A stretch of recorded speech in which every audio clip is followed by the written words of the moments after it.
আমাদেরকে অন্যরা অপবাদ দেয় আমরা নাকি যারা আহলে সুন্নাত কোরআন হাদিসের কথা বলি না। আমাদের চেয়ে বেশি কোরআন হাদিসের কথা বলবে কে? আমরা রাসূলুল্লাহর শানে কথা বলি, আমাদের অপবাদ দেয় আমরা মাজার পূজারি। আমরা মাজার পূজা করি না, মাজার জিয়ারত করি। কিন্তু রাসূলুল্লাহর শানে কথা বললে যদি মাজার পূজারি হই, তোমরা ব্যক্তি পূজারি, দল পূজারি। তোমাদের ইমানের চেয়ে বড় ব্যক্তি হয়ে গেছে, তোমাদের ইমানের চেয়ে বড় দল হয়ে গেছে, ঠিক কিনা বলে? দেখছেন না কিছুদিন আগে ম্যাজিক চললো বাংলাদেশে, কথা বলে চলছে না ম্যাজিক? কোরআন নাই, হাদিস নাই, কিচ্ছু নাই, কিছু বাংলা, কিছু ইংলিশ, কিছু ট্যাংরা, কিছু ফিস, দ্যাট মিন্স বাংলিশ, ঠিক কিনা?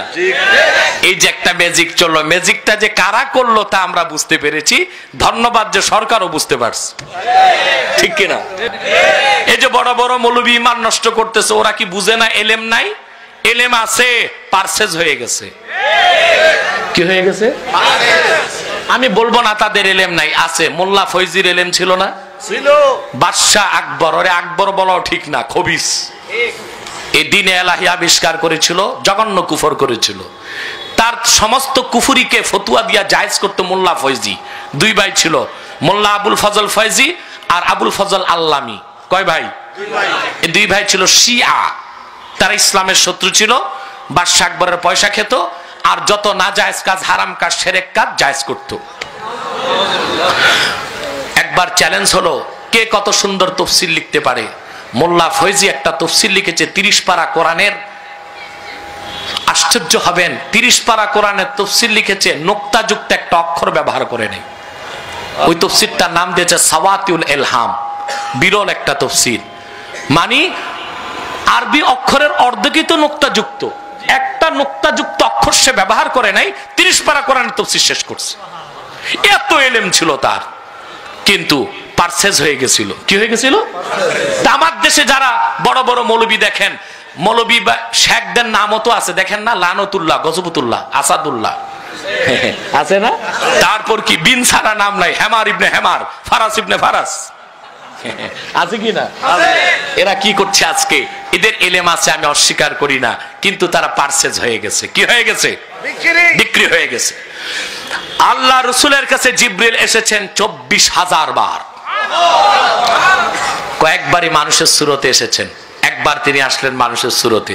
মুসলিমে এসেছে, ফাসনাদা রুকবাতাইহি ইলা রুকবাতাইহি ওয়া ওয়াদা কাফাইহি আলা ফাখিজাইহি। জিবরিল এসে তার দুই হাঁটু রাসূলুল্লাহর দুই হাঁটুতে লাগায় দিল, আর তার দুই হাত রাসূলুল্লাহর দুই রানীর উপর রেখে জিবরিল তার মাথা রাসূলুল্লাহর সিনার দিকে নত করে দিল। সুবহানাল্লাহ। এর অর্থ কি? মুসলিমের শারেহ লেখেন, জিবরিল সাহাবায়ে কেরামকে শিক্ষা দিলেন, সাহাবীরা ঈমান শিখার আগে, ইসলাম শিখার আগে তাজিমে রাসূল শিখো, রাসূলের আদব শিখো। যার ভিতরে রাসূলের তাজিম নাই, আদব নাই, তার ভিতরে ইসলাম ও ঈমান ঢুকতে পারে না। আজ সারা দেশে আমাকে একদল মৌলবী অপবাদ দেয়, আব্বাসী কথায় কথায় কাফের বলে। আব্বাসী মুসলমানকে কাফের বলে না। যারা আল্লাহর শানে বেয়াদবি করে, নূর নবী মুহাম্মদ সাল্লাল্লাহু আলাইহি ওয়াসাল্লামের আরশ চুম্বি মর্যাদাকর শানের বিরুদ্ধে কথা বলে, আম্মা জানদের শানে বেয়াদবি করে, খোলাফায়ে রাশিদিনকে মাতাল বলে, মদখোর বলে, তাদেরকে আব্বাসী কুফরির তীর নিক্ষেপ করেছে। কোন ভালো মানুষকে তীর মারে না। নারায়ে তাকবীর, আল্লাহু আকবার, নারায়ে রিসালাত, ইয়া রাসূলুল্লাহ। ইসলামের শত্রুরা হুঁশিয়ার, সাবধান। নাস্তিক বেঈমানেরা হুঁশিয়ার, সাবধান। ইহুদির দালালেরা হুঁশিয়ার, সাবধান। আমার ভাই সব, একটি মানুষ মনে রাখবেন, মুমিন হতেও দেরি লাগে না, কাফের হইতেও দেরি লাগে না। কুফরি শব্দ উচ্চারণ করলেই কাফের হয়ে যাবে। এই ব্যাপারে ইমাম বুখারী একটা বাব কায়েম করছেন, বুখারী কিতাবুল ঈমানে, বাবু কুফরানিল আশির ওয়া কুফরিন দুনা কুফর। এ মুহাদ্দিসরা জানেন, শেখুল হাদিসরা তারজামাতুল বাব আছে। এর ব্যাখ্যায় তারজামাতুল বাবের আলোচনায় বদরুদ্দিন আইনি লিখেছেন, ওয়াকাল আল জামহুর ইন্নাল ইনসানা ইউকাফফারু বিকালিমাতিল কুফরি আও বিল ফি'লিল মুজিব ওয়া ইন লাম ইয়ালাম আন্নাহু কুফরুন। জামহুর উলামা একমত, কোন ব্যক্তির দ্বারা যদি কুফরি কথা বের হয়, বা কুফরি কাজ প্রকাশ পায়, ইউকাফফার, কাফফারা ইউকাফফিরু তাকফির, বাবে তাফইল থেকে এর অর্থ তাকে কাফের বলা হবে, কাফের বানানো হবে। ঠিক, যদি কারো দ্বারা কুফরি কথা বের হয়, কুফরি কাজ হয়। ওয়া ইল্লাম ইয়ালাম আন্নাহু কুফরুন, যদি ব্যক্তি নাও জানে কথাটা কুফরি, কাজটা কুফরি। এখন বলেন রাসূলুল্লাহর শানে বেয়াদবি করলে ঈমান থাকবে? ফতোয়া আলমগীরিতে এসেছে, আমি সব কথা দ্রুত বলে দিচ্ছি, যেহেতু ঈমানের কথা বলতেছি, ঈমানের সাথে রিলেটেড কথাগুলো বলে দিচ্ছি। ফতোয়া আলমগীরি, যেটাকে ফতোয়া হিন্দিয়া বলে, সেখানে আছে হযরত আদম তিনি প্রথম কাপড় সেলাই করছেন, কাপড় তৈরি করছেন, সেলাই না, কাপড় সেলাই করে টেইলার। কাপড় যারা বানায় এদের বাংলাদেশে কি বলে? তাঁতি। আরেকটা আঞ্চলিক শব্দ আছে না, জোলা, উর্দুতে বলে জোলাহা। আমাদের দেশে কেউ যদি জানে ছেলেটা জোলা, এর কাছে মেয়ে বিয়ে দেয় না। কিন্তু মানুষের খবর নাই, যত 12 তলা 20 তলা গার্মেন্টস ফ্যাক্টরি সবই তো জোলা, কাপড় বানায়। কথা বলেন। ও সিরাজগঞ্জের জোলা রিক্সায় চলে, এই জন্য জোলা।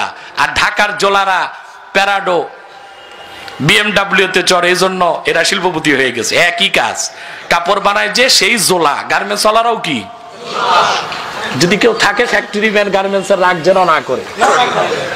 সম্মানিত শুধু যে কথা বলছিলাম, তা আদম আলাইহিস সালাম প্রথম কাপড় তৈরি করছেন। ফতোয়া আলমগীরিতে এসেছে, কেউ যদি বলে হযরত আদম জোলা ছিল, সে কাফের হয়ে যাবে। কেন? আমি আপনি কাপড় বানাইলে জোলা হইতে পারি, আদম নবী কাপড় বানাইছে, জোলা হইলে সমস্যা কি? আল্লাহ রাসূল বলেছেন, ইউনুস ইবনে মিত্তাকে কেউ যদি বলে কাঠমিস্ত্রি, সে কাফের হয়ে যাবে। আসলে তিনি কাঠের কাজ করতেন। তার কারণ হলো ফতোয়া কাজীখানে এসছে, ইন্না ইস্তিগফাফাল আম্বিয়াই কুফরুন, নবীগণের শান খাটো করা কুফরি। হযরত আদমকে জোলা বললে শান খাটো হয়, ইউনুস নবীকে কাঠমিস্ত্রি বললে শান খাটো হয়। কথা বলেন। এখন কেউ যদি আল্লাহর শানে বলে আবেহালা, আল্লাহর শান খাটো হয় না? নূর নবী মুহাম্মদ সাল্লাল্লাহু আলাইহি ওয়াসাল্লামের শানে যদি বলে, যেটা আমাদের ক্ষেত্রে আসে 6 প্যাক, এরকম শব্দ ব্যবহার করে রাসূলুল্লাহর শানে গাফলতি হয় না? আম্মা জানদেরকে যদি বলে মা খাদিজাকে ইনটেক ছিল না, তালাক্কা, বুড়ি, 3 বার বিউজ। আরে কোন ইহুদিওতে এই কথা মুখে আনতে পারে নাই। তারপরে হযরত আলী মাতাল ছিলেন, অথচ হযরত আলী ঈমান এনেছেন 12 বছর বয়সে। আর হযরত আলীর জন্ম কাবাগরের ভিতরে, এই জন্য ওনার মায়ের কোনো নেফাসের রক্ত বের হয় নাই। হযরত ওমরকে বলছে মাতাল ছিল। এত লাগামহীন বক্তব্যের পর তাদেরকে আমরা কুফরি ফতোয়া দেই, দোষটা আমাদের হয়ে যায়। চোর চুরি করছে, তার দোষ না, ম্যাজিস্ট্রেট রায় দিছে 10 বছর জেল, ম্যাজিস্ট্রেটের দোষ। আজকে বাংলাদেশে একটি দল বের হয়েছে কুষ্টিয়াতে, আহলে কোরআন। এতদিন তো শুনতেন আহলে হাদিস, এখন বের হয়েছে আহলে কোরআন। আহলে কোরআন, তারা কোরআন মানে, হাদিস মানে না। আমার মনে এটা আহলে হাদিসের ছোট ভাই, ঠিক কিনা? এইরকম আহলে কোরআন এক ব্যক্তির সাথে আমার দেখা। লোকটি বাংলাদেশের উচ্চ পদস্থ একজন কর্মকর্তা। কথায় কথায় বলল, হুজুর আপনি যে কথা বললেন তা কি কোরআনে আছে নাকি? আমি বললাম, ভাই কোরআনে নাই থাক, হাদিসে তো আছে। কোরআন থাকতে আবার হাদিস কেন? আমি বুঝলাম এর ভিতরে সেই ভাইরাস ঢুকছে। আমি বললাম, ভাই আপনি কি নামাজ পড়েন? বলে পড়ি। আমি বললাম, কয় ওয়াক্ত পড়েন? বলে 5 ওয়াক্ত। কোন নামাজ কয় রাকাত পড়েন? বলে কেন? ফজর 2 রাকাত। ও তো সুন্নত পড়ে না, হাদিস মানে না। ফজর 2 রাকাত, যোহর 4, আসর 4, মাগরিব 3, এশা 4। আমি বললাম, ভাই নামাজের কথা তো কোরআনে আছে, রাকাত গুলো কই আছে আমার একটু দেখান। এখন তার মুহা হয়ে গেছে। আমার মনে হয় তার সরকারি চাকরির জীবনে এমন বেকুবার কোনোদিন হয় নাই। হাদিসকে বাদ দিলে তো নামাজের অস্তিত্ব থাকে না, ইসলাম থাকে কোথায়? আন্ডা ব্যাপারী, রিক্সাওয়ালা, ভ্যান গাড়ি চালায়, হে আহলে হাদিস, হে ভুল ধরে। আবু হানিফা বুঝে নেই হাদিস। বেটা, আবু হানিফাকে তুমি জানো? 4 জন সাহাবী সাক্ষাৎ লাভ করেছেন ইমাম আবু হানিফা। 1200 তাবিঈনের কাছে যে ইলম শিখেছেন। কোরআন হাদিস থেকে জীবনে 81,000 মাসালা ইস্তেমবাদ করেছেন। ব্যবসার টাকা দিয়ে 20,000 মানুষকে ফকিহুল উম্মত বানিয়েছেন। 57 বার হজ এবং উমরা করেছেন। প্রতিদিন 1 বার কোরআন খতম করতেন, প্রতি রমজানে 60 বার কোরআন খতম করতেন, প্রতিদিন 500 রাকাত নফল নামাজ পড়তেন। ইমাম হাসকাফি দুররে মুখতারি লিখেছেন, ইন্নাহু রাআ রাব্বাহু মিআতা মাররাতিন ফিল মানাম, স্বপ্নে আমার আল্লাহকে 100 বার দেখেছে। তার নাম আবু হানিফা। তোমার মতো ওই রকম সল্টু বল্টু শিকিয়াদ্রি পাশিকার মৌলবী 10,000 এক জায়গায় এনে সুপার গুলো দিয়া গাঠা বানায়া এক পাল্লায় দিল, আমার আবু হানিফার একটি জুতার সমান ওজন হবে না। ঠিক কিনা? আবু হানিফা তো অনেক ঊর্ধ্বের মানুষ। তোমাদের কত প্রশ্ন আছে, আসো না আমাদের কাছে।